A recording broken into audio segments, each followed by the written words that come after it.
মঙ্গল গ্রহ নিয়ে যেন মানুষের জল্পনা কল্পনার শেষই নেই। পৃথিবীর পর প্রাণের অস্তিত্ব আর কোথাও পাওয়া যায়নি।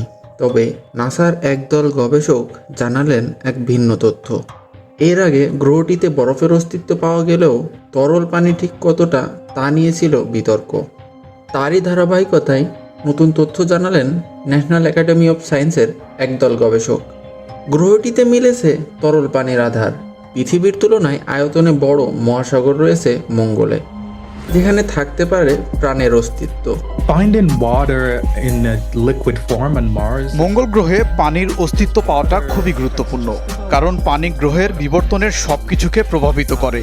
আমরা জানি যে জীবন ধারণের জন্য একটি মূল উপাদান পানি, যার মানে হলো সেখানে বসবাসের উপযোগী পরিবেশ থাকতে পারে। Life as we know it. এর আগে সৌরজগতের চতুর্থ এই গ্রহ থেকে বিভিন্ন ধরনের খনিজ পদার্থ পাওয়া গেলেও এবার মিলেছে পানির সন্ধান।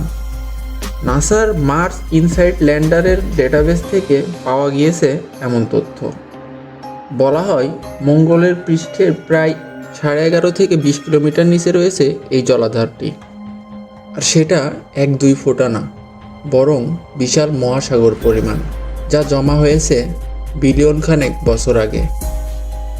মঙ্গলের যে রুক্ষ চিত্রের সাথে বিশ্ব পরিচিত, 300 কোটি বছর আগে এমন ছিল না এই গ্রহটি। Mars once looked like Earth. প্রায় 3 বিলিয়ন বছর আগে অনেকটাই পৃথিবীর মতোই ছিল মঙ্গল গ্রহ, কিন্তু এখন সেটি নেই। এখন গ্রহটি শুকনো। তাই সবচেয়ে বড় প্রশ্ন, পানি কোথায়, সেগুলো কোথায় গেল? এজন্যই এই গবেষণা। That we found it is really important and exciting. ছিল নদী, হ্রদ, এমনকি সমুদ্র, যা শুকিয়ে গিয়েছে যুগের বিবর্তনে। মঙ্গলের পৃষ্ঠ সম্পর্কিত বিভিন্ন তথ্যের জন্য 2018 সালে ইনসাইট নামক ল্যান্ডার পাঠায় নাসা, যার সিসমোমিটারের সাহায্যে রেকর্ড করা হয় এর ভূকম্পন। Scientists